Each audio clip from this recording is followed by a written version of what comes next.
الحمد لله رب العالمين غافر الذنب وقابل التوب شديد العقاب ذي الطول لا إله إلا هو إليه المصير والصلاة والسلام على سيدنا محمد وعلى آله وأصحابه وأتباعه وأزواجه وذرياته وأهل بيته أجمعين أما بعد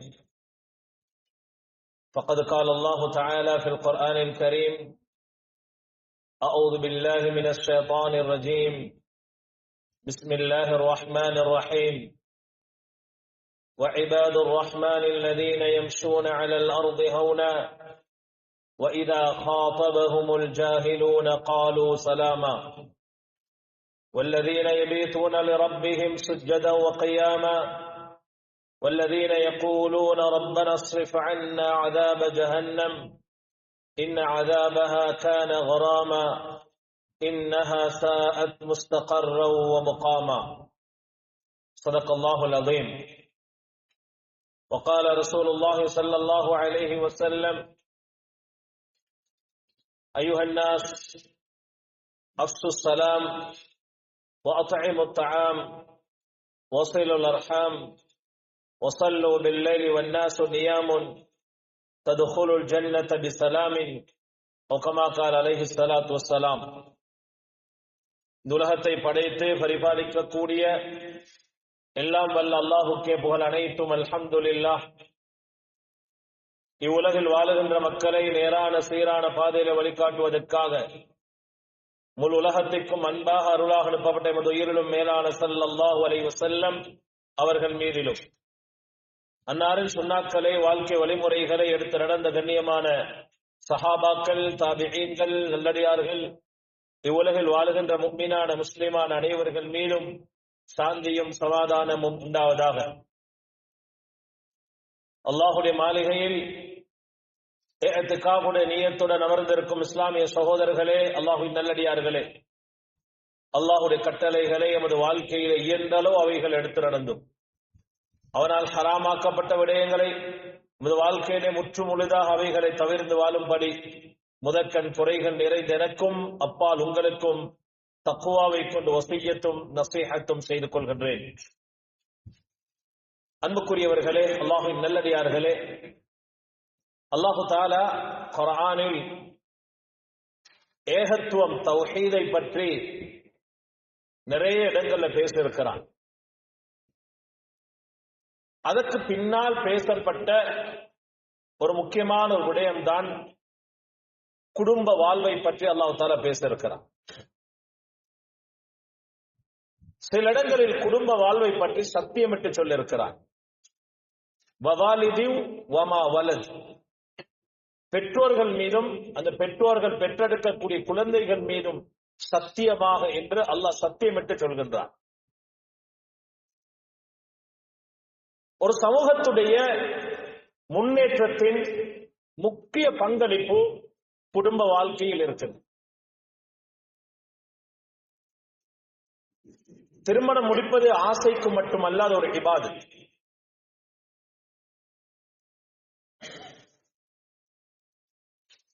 நபிகள் நாயகம் ஸல்லல்லாஹு அலைஹி வஸல்லம் அவர்கள் இந்த குடும்ப வாழ்வுக்கு எவ்வளவு முக்கியத்துவம் கொடுத்திருக்கிறார்கள். பத்ருடைய போர்க்களத்திற்கு சஹாபாக்களை அழைக்கிறார்கள், ஏலான் செய்கிறார்கள். ஹஜ்ரத் உஸ்மான் ரலியல்லாஹு அன்ஹு அவர்களும் வருகிறார்கள். நபிகள் நாயகம் ஸல்லல்லாஹு அலைஹி வஸல்லம் அவங்க ஹஜ்ரத் உஸ்மான் ரலியல்லாஹு அவங்களுக்கு அனுமதி கொடுக்கல, நீங்க பத்ர்ல கலந்து கொள்ள வானம்.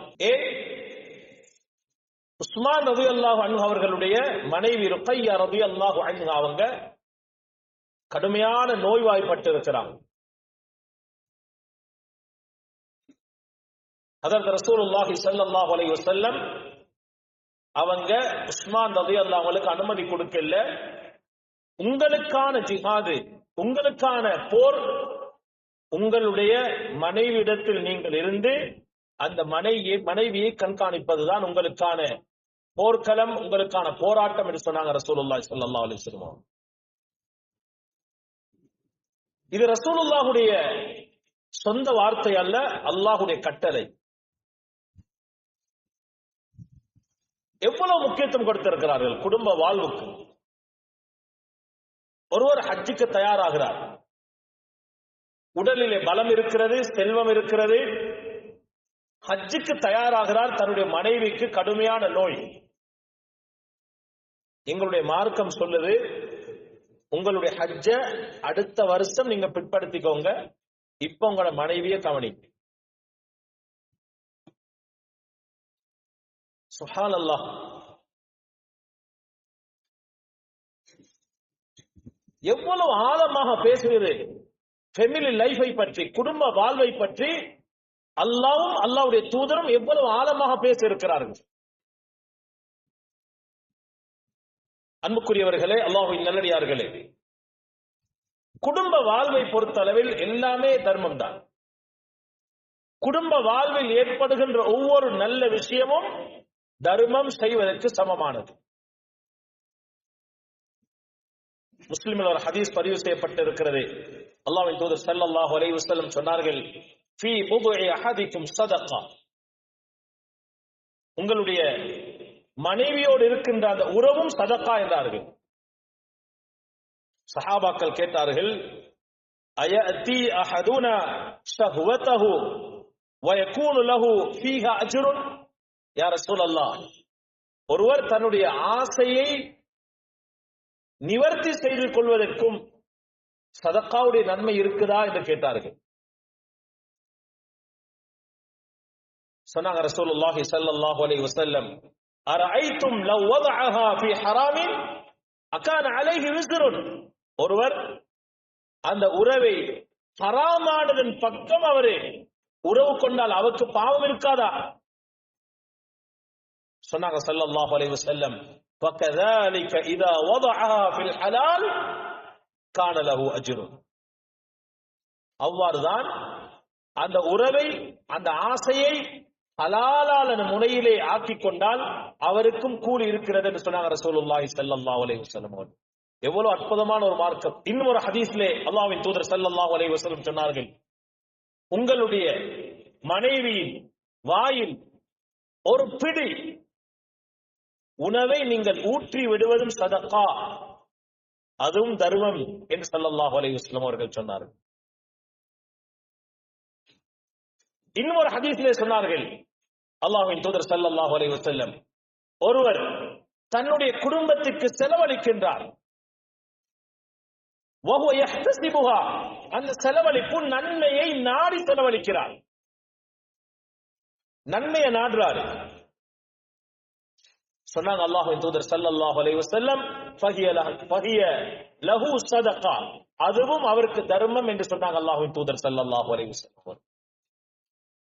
அன்புக்குரியவர்களே, அல்லாஹ்வின் நல்லடியார்களே, ஒரு ஆணை பொறுத்தளவில் குடும்ப வாழ்க்கையில் மிக முக்கியமான பிரதானமான ஒரு பங்கு இருக்குது. அவர் குடும்ப வாழ்க்கையில் அவர் தன்னுடைய உழைப்பால் உழைத்து குடும்ப வாழ்வுக்கு செலவழிக்க வேண்டும். இது ஒரு இபாதத்.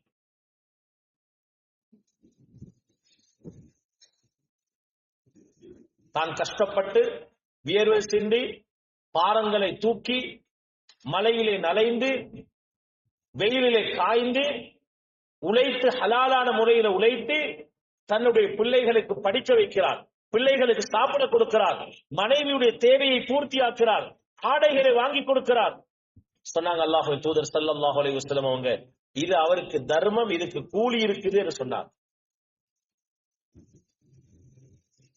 அன்புக்குரியவர்களே, அல்லாஹ்வின் நல்லடியார்களே, ஒரு ஆணை பொறுத்தளவில் தன்னுடைய குடும்பத்துக்கு செலவழிப்பது வாஜிப், கட்டாயம். சூரத்து நிசாவிலே அல்லாஹ் தஆலா சொல்கின்றான், அர்-ரிஜாலு கவ்வாமூன அலன் நிசா, ஆண்கள் தன்னுடைய பெண்களை நிர்வகிக்கக்கூடியவர்கள். ஏன்? சில காரணங்களை சொல்லிவிட்டு அல்லாஹ் சொல்கின்றான், வபிமா அன்ஃபகு மின் அம்வாலிஹிம், அவர்களுடைய பணத்திலிருந்து அவர்கள் செலவு செய்வதன் காரணமாக ஆண்கள் பெண்களை நிர்வகிக்க தகுதியானவர்கள்.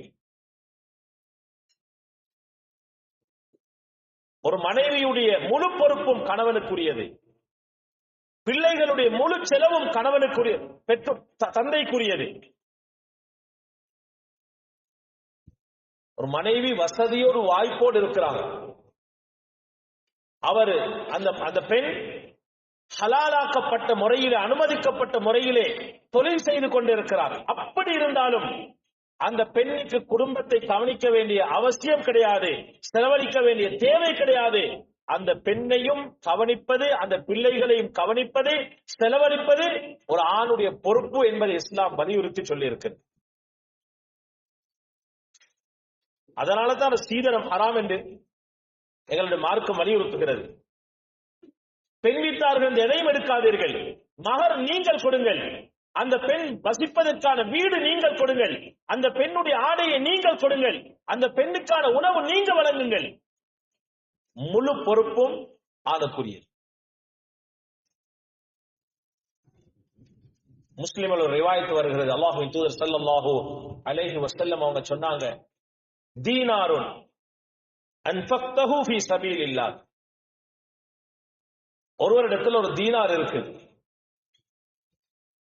தீனார் என்றால் அந்த காலத்தில் தங்க நாணயம், திர்ஹம் என்றால் வெள்ளி நாணயம். உங்களிடத்தில் தங்க நாணயம் ஒன்று இருக்கிறது, அன்ஃபக்தஹு ஃபீ சபீலில்லாஹ், அதை நீங்கள் அல்லாஹ்வுடைய பாதையிலே செலவு செய்கிறீர்கள். வதீனாருன் அன்ஃபக்தஹு ஃபீ ரகபத்தின், இன்னும் ஒரு தீனார் இருக்கிறது, அதை நீங்கள் ஒரு அடிமையை வாங்கி உரிமையிடுவதற்கு நீங்கள் செலவு செய்கிறீர்கள்.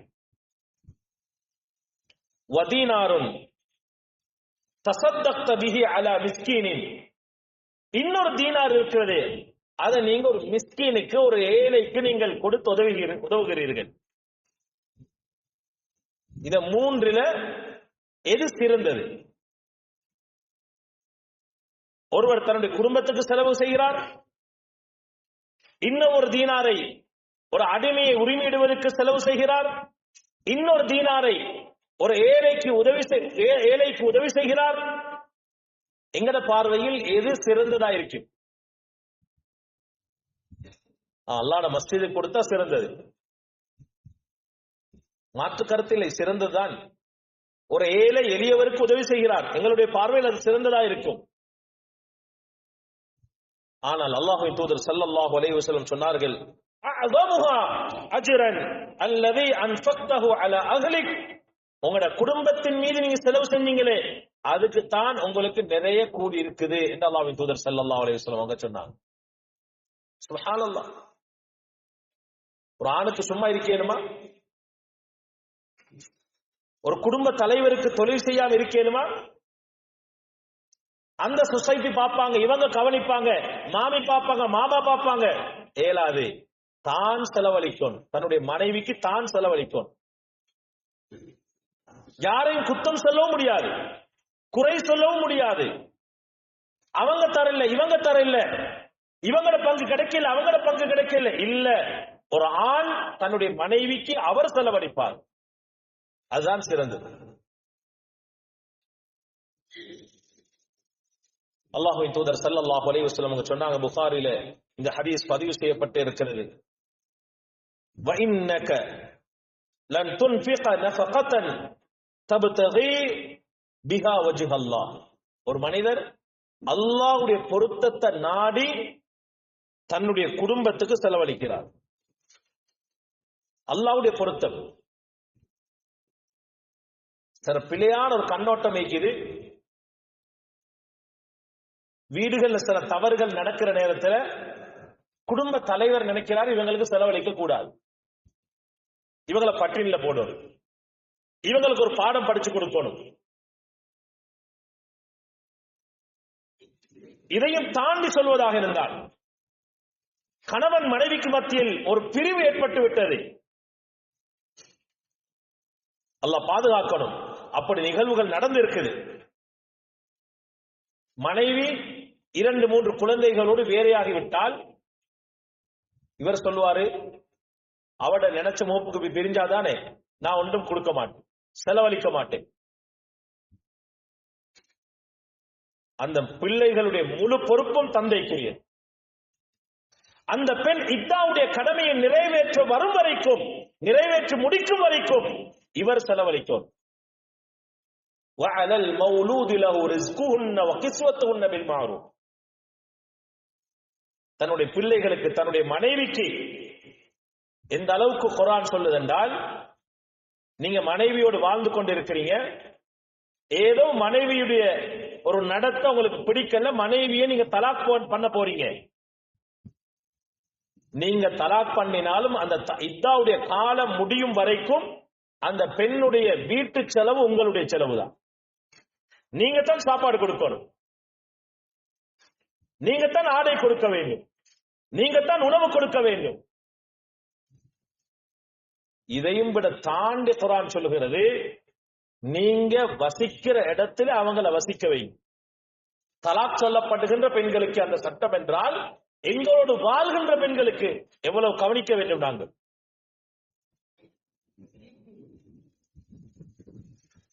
கடைக்கு போறது யாருடைய பொறுப்பு? ஆணுடைய பொறுப்பு. பெண்ணை அனுப்ப முடியாது. இக்கட்டான தேவைகள் வருகிற நேரத்தில் வேறு விஷயம்.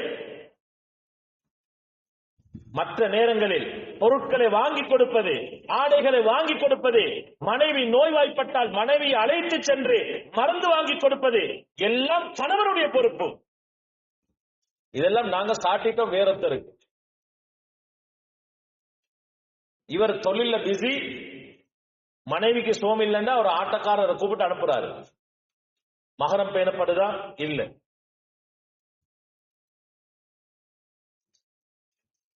எங்கட பிஸிய சொல்ல இல்லாது. குடும்ப வாழ்க்கையில் எங்கட பிஸிய சொல்லவே முடியாது.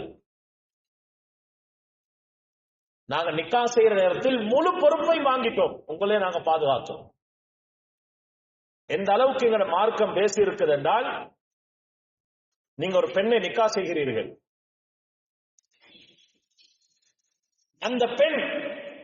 அந்த பெண்ணுடைய தகப்பனாரிடத்தில் எந்த அளவு சொகுசாக வாழ்ந்திருக்கிறாளோ அதை விட ஒரு படித்தரம் கூடுதலான சொகுசு நீங்க வழங்க வேண்டும். அவன் நல்ல செழிப்போட நல்ல விசாலமான வீடோடு இருந்திருக்கிறா, நாங்க கூட்டிட்டு வந்து அவரை இறுக்கமான ஒரு கஷ்டமான ஒரு அசிங்கமான இடத்துல வாழ வச்சா வாழ்க்கை இன்பமா இருக்குமா? வாழ்க்கை சந்தோஷமா இருக்குமா? அந்த பெண் சொல்லணும், இந்த வாப்பா கிட்ட வாழ்றத விட உங்கள்கிட்ட வாழ்றது எனக்கு இன்பமா இருக்குது, நீங்க அவ்வளவு நல்லா கவனிக்கிறீங்க.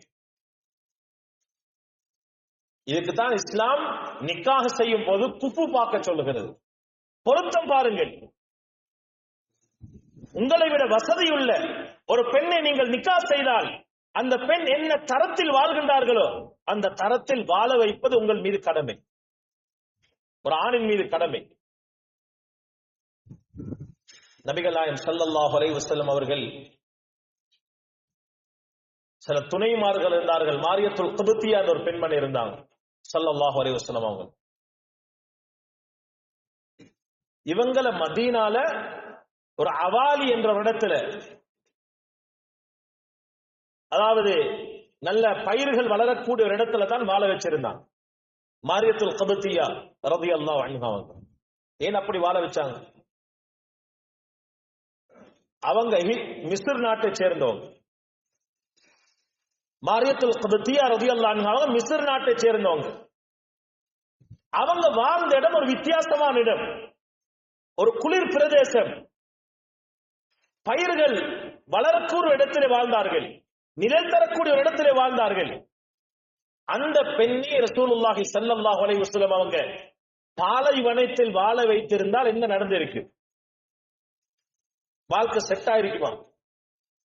ஸல்லல்லாஹு அலைஹி வஸல்லம் அவங்க தெரிவு செஞ்சாங்க, மாரியத்துல் குப்தியா வாழ வேண்டிய இடம் மதீனால அவாலி என்ற பச்சை பசேல் என்று இருக்கக்கூடிய அந்த இடத்திலே ரசூலுல்லாஹி ஸல்லல்லாஹு அலைஹி வஸல்லம் அவங்க ஒரு வீட்டை எடுத்து அந்த இடத்துல தான் ஸல்லல்லாஹு அலைஹி வஸல்லம் அவங்க அவர்களை வாழ வைத்தார்கள். நாங்க விலங்கோடும் எங்கட மனைவி எங்க வாழ வைக்கணும்? அவ வாப்பாவோட பயணம் செய்யற நேரத்துல கார்ல பயணம் செஞ்சிருப்பா. நாங்க திருமணம் முடிச்சு புஸ்தைக்குள்ள கூட்டிக்கொண்டு போனா இப்படி இருக்கும் வாழ்க்கை. குஃபு பார்க்க வேண்டும், தரம் பார்க்க வேண்டும், தகுதி பார்க்க வேண்டும். இது இஸ்லாம் வலியுறுத்துகிறது. அன்புக்குரியவர்களே, அல்லாஹ்வின் நல்லடியார்களே, அல்லாஹ்வின் தூதர் ஸல்லல்லாஹு அலைஹி வஸல்லம் சொன்னார்கள், உங்களுடைய மனைவியுடைய வாயில் நீங்கள் ஒரு கவலம் உண்ண கொடுக்கிறீர்கள், சாப்பிட வைக்கின்றீர்கள், சொன்னாங்க அல்லாஹ்வின் தூதர் ஸல்லல்லாஹு அலைஹி வஸல்லம் அவர்கள், அதற்கும் கூலி எழுதப்படும், அதற்கும் நன்மை எழுதப்படும். அன்புக்குரியவர்களே, அல்லாஹ்வின் நல்லடியார்களே, இமாம் நவவி ரஹிமஹுல்லாஹ் அவர்கள் சொல்றார்கள், நஃபகத்து ஸௌஜதி வாஜிபத்துன் அலா ஸௌஜி பில் கிதாபி வஸ்ஸுன்னதி வல் இஜ்மா. இமாம் நவவி ரஹிமஹுல்லாஹ் அவங்க சொல்றாங்க, குர்ஆன் ஹதீஸ் இஜ்மாவுடைய அடிப்படையில் ஒரு பெண்ணுடைய முழு பொறுப்பும் செலவுடைய முழு பொறுப்பும் ஒரு ஆணுக்குரியது. ஆண் கட்டாயமாக செலவழித்தே ஆக வேண்டும். இமாம் இப்னு தைமிய்யா ரஹிமஹுல்லாஹ் அவங்க சொல்றாங்க, النفقة على الزوجة والأولاد واجبة باتفاق المسلمين ومن قصر فيها مع القدرة فقد أثم. ஒருவர் தன்னுடைய மனைவியை கவனிக்காமல் பொடுப்போக்கா இருக்கிறார், சரியா செலவுக்கு கொடுக்கிறார் இல்ல, சரியா கவனிக்கிறார் இல்ல, சரியாக ஆடை வாங்கி கொடுக்கிறார் இல்ல, தரமான உணவு கொடுக்கிறார் இல்ல, இப்னு தைமிய்யா ரஹிமஹுல்லாஹ் அவங்க சொல்றாங்க, இவர் பாவம் செய்கிறார். இவர் பாவம் செய்கிறார், இவர் ஒரு பாவியா இருக்கிறார். அன்புக்குரியவர்களே, அல்லாஹ்வின் நல்லடியார்களே, இமாம் திர்மிதி ரஹிமஹுல்லாஹ் அவர்கள் ஒரு ஹதீஸை பதிவு செய்கிறார்கள், கஃபா பில் மர்இ இஸ்மன், ஒரு மனிதன் பாவி என்பதற்கு போதுமானதாகும். இவர் ஒரு பாவி, இவர் ஒரு கெட்டவர் என்பதற்கு போதுமான சாட்சியாகும். அவருக்கு கீழ் உள்ளவர்களுடைய அந்த செலவீனங்களை சரியாக கொடுக்காமல் பராமரிக்காமல் அந்த குடும்பத்தை நடுத்தெருவுக்கு அல்லது குடும்பத்தை சீரழிக்கின்றவர்களுக்கு அவர் ஒரு பாவி என்பதற்கு இதுவே போதுமானதாகும் என்று இமாம் திர்மிதி ரஹிமஹுல்லாஹ் அவர்கள் ஒரு ஹதீஸை பதிவு செய்திருக்கிறார். அன்புக்குரியவர்களே, அல்லாஹ்வின் நல்லடியார்களே, எனவே குடும்ப வாழ்க்கை என்பது ஒரு மிக முக்கியமான ஒரு அம்சம். ஒரு கணவனுக்கு இருக்கிற பொறுப்புகளில் ஆக முக்கியமானதுதான் அந்த குடும்ப வாழ்க்கையில் தன்னுடைய மனைவியுடைய பிள்ளைகளுடைய செலவுகளை கணவனே பொறுப்படுத்தி மேற்கொள்வது மிக முக்கியமான ஒரு அம்சமாக இருக்கிறது. முஆவியா இப்னு ஹைதா ரலியல்லாஹு அன்ஹு அவர்கள் நபிகள் நாயகம் ஸல்லல்லாஹு அலைஹி வஸல்லம் அவரிடத்தில் கேட்டார்கள், மா ஹக்கு ஸௌஜதி அஹதினா அலைஹி, யா ரசூலல்லாஹ், அல்லாஹ்வின் தூதரே, எங்களில் ஒருவரின் மீது தன்னுடைய மனைவிமார்களுக்கு செய்ய வேண்டிய கடமைகள் என்ன என்று கேட்டார்கள். ஒரு ஆண் ஒரு பெண்ணுக்கு செய்ய வேண்டிய கடமைகள் என்ன? அல்லாஹ்வின் தூதர் ஸல்லல்லாஹு அலைஹி வஸல்லம் அவர்கள் சொன்னார்கள், இன் துத்இமஹா இதா தஇம்த, நீங்க சாப்பிட்டால் அவங்களுக்கும் சாப்பாடு கொடுங்க. நீங்க எந்த உணவை சாப்பிடுகிறீர்களோ அந்த உணவை அந்த பெண்களுக்கும் கொடுங்கள். நாங்க வெளியே போயிட்டு நல்ல பிரியாணி சாப்பிடுறோம், கூட்டாளிமாரோட சேர்ந்து நல்ல ஹோட்டல்ல சாப்பிடுறோம். இவங்க பழஞ்சோறு திண்டா எப்படி குடும்ப வாழ்க்கையும்? நீங்க சாப்பிடுற உணவு அவங்களுக்கு கொடுக்கணும். இது ஒரு இபாதத். அவங்கள பசியில போடவே முடியாது. சொன்னாங்க ரசூலுல்லாஹி ஸல்லல்லாஹு அலைஹி வஸல்லம் அவங்க, வதக்ஸூஹா இதா தஸைத, நீங்க ஆடை அணிந்தால் அதே போல ஆடை அவர்களும் அணிய வேண்டும். அந்த தரத்தில் உள்ள அந்த குவாலிட்டியில் உள்ள ஆடை அவர்களும் அணிய வேண்டும். நான் நினைக்கிறேன் ஒரு வகையில் இந்த விஷயத்தில் அவர்கள் மேலானவர்கள். நாங்க உடுத்தோ இல்லையோ அவங்க நல்ல ஆடையை வாங்குவாங்க, கடனை சரி எடுப்பாங்க, அதுல தப்பினாங்க. மூன்றாவது சொன்னார்கள் அல்லாஹ்வின் தூதர் ஸல்லல்லாஹு அலைஹி வஸல்லம், வலா தத்ரிபில் வஜ்ஹ, முகத்தில் அவர்களுக்கு அடிக்காதீர்கள், அறையாதீர்கள். எவ்வளவு அழகாக எங்களுடைய மார்க்கம் வழிகாட்டுகிறது. ஒரு குடும்ப வாழ்க்கையில் இவ்வளவெல்லாம் பேணினால் எவ்வளவு அழகாக அந்த குடும்ப வாழ்க்கை இருக்கு. அடிக்காதீர்கள். வலா தத்ரிபில் வஜ்ஹ, அவர்களுக்கு கன்னத்தில் அடிக்காதீர்கள். நான்காவது சொன்னார்கள், வலா துகப்பிஹ், அவர்களுக்கு கெட்ட வார்த்தை கூட அவர்களுக்கு பேசாதீர்கள். அவர்களுடைய பெற்றோர்களை இழுத்து பேசுறது, அல்லது அவர்களுடைய பழைய குற்றங்களை கண்டு அவர்களை இகழ்வாக பேசுவது, அல்லது அருவர்க்கத்தக்க வார்த்தைகளை கொண்டு அவர்களை திட்டுவது, அல்லாஹ்வின் தூதர் ஸல்லல்லாஹு அலைஹி வஸல்லம் அவங்க தடை செய்தார்கள். வலா துகப்பிஹ், கெட்ட வார்த்தைகளை கொண்டு அவர்களை நீங்கள் பேசாதீர்கள். ஐந்தாவது சொன்னார்கள், வலா தஹ்ஜுர் இல்லா ஃபில் பைத், அவங்களோட ஒரு கெட்ட விஷயம் உங்களுக்கு விளங்குது, நீங்க அவங்கள கண்டிக்க போறீங்க, ஒழுக்கத்துக்காக திருந்தோணும் என்றதுக்காக மக்களுக்கு முன்னால் நீங்கள் அவர்களை ஏசாதீர்கள், அவர்களுடைய பெற்றோர்களுக்கு முன்னால் அவர்களை திட்டாதீர்கள், உங்களுடைய வீட்டை விட்டும் அவர்களை நீங்கள் அனுப்பாதீர்கள். எவ்வளவு அழகான வார்த்தை. நாங்கள் சாப்பிடுற உணவு அவர்களுக்கு கொடுக்க வேண்டும், நாங்கள் அணிகின்ற ஆடையை போன்று தரமான ஆடை அவர்களும் அணிய வேண்டும், அவர்களுடைய முகத்தில் அடிக்கக்கூடாது, அவர்களுக்கு கெட்ட வார்த்தைகளை பேசக்கூடாது சொன்னாங்க ஸல்லல்லாஹு அலைஹி வஸல்லம் அவங்க. அதே போல அவர்கள் தவறு செஞ்சால் அவர்களை திருத்தும் நோக்கோடு நீங்கள் மக்களுக்கு முன்னால் அவர்களை திருத்த முயற்சி செய்யாதீர்கள். இந்த 5 விஷயத்தை வீட்டில் அமல் செஞ்சாலே போதும், மனைவி அடிமையாகிடுவார். 5 விஷயம். மனைவியோடு உட்கார்ந்து சாப்பிடுறது ஒரு இபாதத். ஆயிஷா ரலியல்லாஹு அன்ஹா அவங்க சொல்லுவாங்க, நாங்க கடமையான குளிப்பை நானும் ரசூலுல்லாஹி ஸல்லல்லாஹு அலைஹி வஸல்லம் அவர்களும் சேர்ந்து குளித்து இருக்கின்றோம். ஸல்லல்லாஹு அலைஹி வஸல்லம் அவர்கள் ஏத்திகாப் இருப்பார்கள். மஸ்ஜித் நபவியிலிருந்து ஜன்னலுக்கு ஊடாக அவர்களுடைய தலையை நீட்டுவார்கள். நான் தலைக்கு எண்ணெய் போட்டு தலையை வாரி விடுவேன். எவ்வளவு அழகான ஒரு குடும்ப வாழ்க்கை. இன்னைக்கு 40-45ஓட குடும்ப வாழ்க்கை முடிஞ்சதை நாங்க நினைக்கிறோம். இஸ்லாம் சொல்லுது, உங்களுடைய பிள்ளைகள் 10 வயதாகினால் அவர்களை நீங்கள் படுக்கை அறையிலிருந்து நித்திரை அறையில் அவர்களை பிரித்து விடுங்கள். நாங்க என்ன செய்யறோம்? நாங்க பிரிகிறோம். இன்னைக்கு பிள்ளைகளுக்கா, பேர பிள்ளைகளுக்காக கணவன் மனைவி பிரிந்து வாழ்கிறார்கள், பிரிந்து நித்திரை கொள்கிறார்கள். இது இபாதத் கிடையாது. இது கணவன் மனைவிக்கு செய்கின்ற துரோகம், மனைவி கணவனுக்கு செய்கின்ற துரோகம். மேற்கத்திய நாடுகளிலே இது அழகாக பின்பற்றப்படுகிறது. 10 வயதாகினால் அவர்களுடைய நித்திரையுடைய அறை வேறையாயிருக்கும், கணவன் மனைவி அதே அறையில் இருப்பார்கள். எத்தனை ஆண்கள் தன்னுடைய மனைவியோடு இருந்து பேசுவதற்கு நேரம் இல்லை, தடையாக பேரப்பிள்ளைகள் இருக்கிறார்கள். எப்படி பேரப்பிள்ளைகளுக்கு முன்னால் நாங்க பேசுறது, எப்படி உண்றது, எப்படி பயணம் போறது? சுப்ஹானல்லாஹ். இல்லை சகோதரர்கள், மௌத்து வரைக்கும் மனைவி மனைவிதான், மௌத்து வரைக்கும் மனைவிக்கு கணவன் நாங்கள் கணவன் தான். எங்களுடைய வாழ்க்கை நாங்கள் யாருக்காக வேண்டி விட்டுக் கொடுக்க கூடாது. கணவன் மனைவி ஆகிவிட்டால் சில நேரம் சொல்லுவாங்க, பிள்ளைகளுக்காக விட்டு வாழுவோம், பேர பிள்ளைகளுக்காக பிரிந்து வாழுவோம். இப்படி ஒரு வாழ்க்கை எங்களுடைய மார்க்கம் சொல்லித் தரவில்லை, கற்றுத்தரவில்லை. அன்புக்குரியவர்களே, அல்லாஹ்வின் நல்லடியார்களே, இறுதியாக நாங்கள் சம்பாதிக்கிற இந்த சொத்துக்கள் எங்களுடைய பிள்ளைகளுக்கு சேமித்து வைக்கலாமா? குடும்ப வாழ்க்கையில் நாங்கள் சம்பாதிக்கிற சொத்துக்கள், செல்வங்கள், இதைகளை பிள்ளைகளுக்கு சேமித்து வைக்கலாமா? அவர்களுடைய செலவுக்கு வைத்து விட்டு போகலாமா? சஅத் பின் அபி வக்காஸ் ரலியல்லாஹு அன்ஹு அவங்க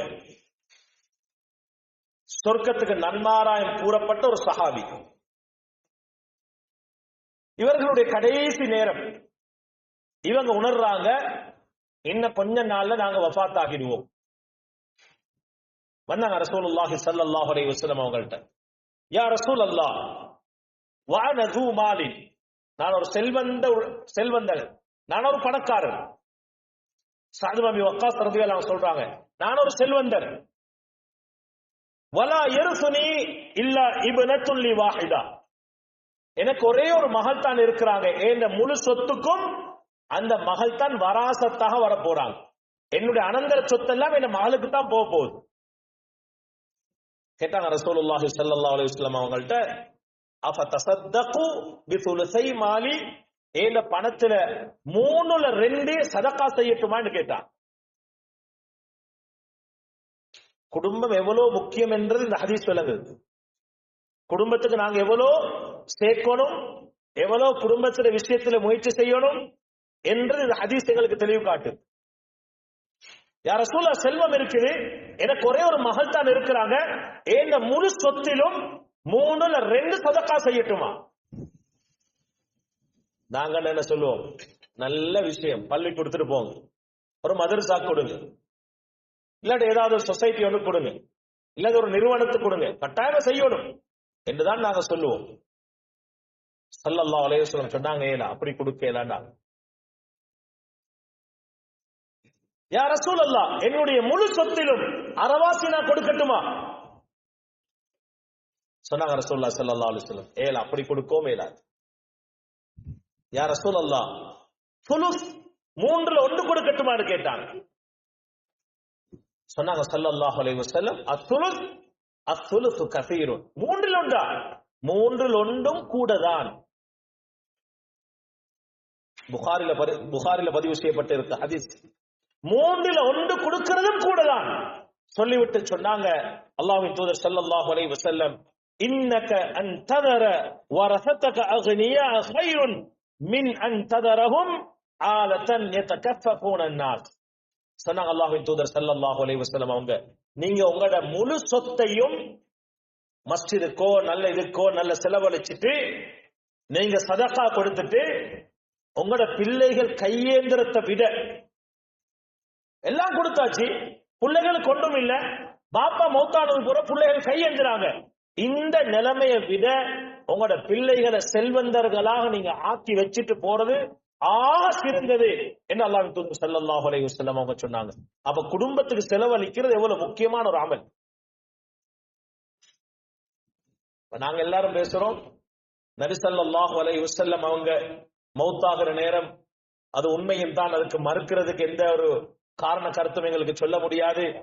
எத்தனையோ நாள் சாப்பிட்டு, எத்தனையோ நாள் விளக்கு ஒளிந்து, எத்தனையோ விஷயங்கள் நாங்கள் முன்வைக்கிறோம். ஆனா அதில் இன்னொரு விஷயமும் இருக்கிறது. அல்லாஹ்வின் தூதர் ஸல்லல்லாஹு அலைஹி வஸல்லம் அவங்க மௌத்தாக கொல 9 மனைமார்களுக்கும் ஒரு வருஷத்துக்கு தேவையான சாப்பாட்டுடைய ஏற்பாடு செஞ்சுட்டு தான் ரசூலுல்லாஹ் மௌத்தாவும் இருக்கிறார். மத்தவங்கள்ட்ட கையேந்து வைக்கல ரசூலுல்லாஹ். எவ்வளவு ஒரு முன்மாதிரியாக நடந்திருக்கிறார், எவ்வளவு ஒரு முன்மாதிரி, எவ்வளவு ஒரு அழகான பண்பாடு. தன்னுடைய மனைவி என்னுடைய வஃபாத்துக்கு பின்னால் இன்னொரு இடத்தில் கையேந்த கூடாது, நான் மௌத்தாகினால் என்னுடைய பிள்ளைகள் இன்னொரு இடத்தில் கையேந்த கூடாது. அல்லாஹ்வுடைய தவக்குலை முன்வைத்து அல்லாஹ் பாதுகாப்பான், அல்லாஹ் கவனிப்பான் என்ற எண்ணத்தோடு நாங்கள் எங்களுடைய பிள்ளைகளுக்கும் ஏதோ சொத்துக்களை சேமிச்சு வச்சுட்டு மௌத்தாகிறது ஒரு இபாதத், மறந்துடாதீங்க. மனைவிக்கு செலவழிக்கிறது ஒரு இபாதத், மனைவிக்கு சாப்பாடு கொடுக்கிறது ஒரு இபாதத், பிள்ளைகளுடைய கல்விக்கு செலவழிக்கிறது ஒரு இபாதத். நாங்கள் மௌத்தாகினால் எங்களுடைய சொத்துக்கள் இருந்து, செல்வங்கள் இருந்து பிள்ளைகள் வாழ்வதும் ஒரு இபாதத் என்பதை நாங்கள் மறந்துவிடக் கூடாது. அன்புக்குரியவர்களே, அல்லாஹ்வின் நல்லடியார்களே, எனவே நாங்கள் இயலுமான வரை இந்த குடும்ப வாழ்க்கையுடைய விஷயங்கள் நாங்களே சம்பாதிச்சு நாங்கள் எங்களுடைய மனைவி எங்களுடைய பிள்ளைகளை பார்த்துக் கொள்வோம் என்றிருந்தால் அது எங்களுக்கு ஒரு கௌரவத்தை ஏற்படுத்தும். செஞ்சு பாருங்க பாபு, எங்கட பிள்ளைகள் சரித்திரம் பேசுவாங்க. எங்கட வாப்பா எப்படியாப்பட்டவர் தெரியுமா, அவர் எவ்வளவு கஷ்டப்பட்டு எங்களை வளர்த்தார் தெரியுமா. மனைவி சொல்லுவான், 5-6 பிள்ளைகளை வச்சுக்கொண்டு எங்கட ஹஸ்பண்ட், எங்கட மாப்பிள்ள அவர் யாருக்கிட்ட கையேண்டல்ல, அவருடைய விஷயத்தை அவரே தான் செஞ்சாரு, அவர் இருக்கும் வரைக்கும் நாங்க யாருக்கிட்டையும் போக வேண்டிய தேவைகளுக்கு இருக்கல்ல, அவர் மௌத்தானதுக்கு பின்னாலும் அல்ஹம்துலில்லாஹ் அல்லாஹ்க்கு நாங்கள் நன்றி செலுத்துறோம், எங்கட கணவருக்கு துஆ செய்யறோம், எங்களை நடுத்தருவுல விட்டுட்டு போகல, நல்ல ஒரு வாழ்க்கையை தந்துட்டு தான் போனாங்க என்று துஆ செய்யக்கூடிய அளவுக்கு எங்களுடைய பொருளாதாரம் ஒரு நல்ல வலுவான ஒரு அழகான முன்மாதிரியாக இருக்குமாக இருந்தால் அதுவே நாங்கள் நல்லா வாழ்ந்திருக்கிறோம் என்பதற்கு ஒரு சாட்சியா அமையும். அப்படியாப்பட்ட ஒரு இபாதத்தா விளங்கி அமல் செய்யக்கூடிய பாக்கியத்தை அனைவருக்கும் அல்லாஹ் நசீபாக்குவானாக. எங்களுடைய பாவங்களை மன்னிப்பாயாக, தாய் தந்தையர்களுடைய பாவங்களை மன்னிப்பாயாக, உஸ்தாதுமார்களுடைய பாவங்களை மன்னிப்பாயாக, குடும்ப வாழ்க்கையில் இன்பத்தை தந்தருள்வாயாக, எங்களுடைய குடும்பத்துக்கு நாங்களே செலவழிக்கக்கூடியவர்கள் ஆக்கியருள்வாயாக, மற்ற இடத்துல கையேந்துவதற்கும் எங்களை பாதுகாப்பாயாக, எங்களுடைய மரணத்துக்கு பின்னால் எங்களுடைய மனைவி பிள்ளைகள் மற்ற இடத்துல கையேந்துவதற்கும் நீ பாதுகாப்பாயாக, போதும் என்ற தன்மை தந்தருள்வாயாக, மனைவியுடைய ஹக்குகளை சுண்ணத்துகளை பேணி நடக்கக்கூடிய கணவன்மார்களா நம் அனைவரையும் ஆக்கியருவாயாக. ஸல்லல்லாஹு அலைஹி வஸல்லம் அவர்கள் தன்னுடைய மனைவிமார்களுக்கு முன்னால் எப்படி முன்மாதிரியான ஒரு கணவராக வாழ்ந்து காட்டினார்களோ அப்படிப்பட்ட ஒரு கணவராகவும் ஒரு ஆணாகவும் வாழ்ந்துவிட்டு மௌத்தாகுவதற்கு அனைவருக்கும் தௌஃபீக் செய்வாயாக. கடன் இல்லாத மௌத்தை நசீபாக்குவாயாக. பாவங்கள் செய்து அந்த பாவங்களுக்கு தௌபா கேட்பதற்கு முன்னால் மௌத்தாகுவதற்கு எங்களை பாதுகாப்பாயாக. நல்ல உடல் ஆரோக்கியத்தை தந்தருவாயாக. எங்களை பெற்று வளர்த்து ஆளாக்கிய எமது பெற்றோர்களுடைய சாலவிதமான பாவங்களை மன்னிப்பாயாக. அவருடைய கபர்களை சொர்க்கத்துறை பூஞ்சொலி ஆக்கிடுவாயாக. அவர்கள் உயிரோடு இருந்தால் அவர்களுக்கு உடல் ஆரோக்கியத்தை நசீபாக்குவாயாக. நல்லவர்களா வாழ்ந்து நல்லவர்களா மௌத்தாக்கிடுவாயாக. யாருக்கும் அநியாயம் செய்தவர்களாக, யாருக்கும் படுதூர் சொல்லவர்களாக, யாருக்கும் முசீபத் பேசினவர்களாக யாரும் நீங்கள் ஆக்கிராதே அல்லாஹ். நல்ல மனிதர்களாக, முன்மாதிரியான மக்களாக, சமூகத்துக்கு தேவையானவர்களாக, சமூகத்துக்கு ஏதாவது நல்ல விஷயத்தை விட்டு செல்லக்கூடியவர்களாக எம் அனைவரையும் நீ ஆக்கியருள்வாயாக.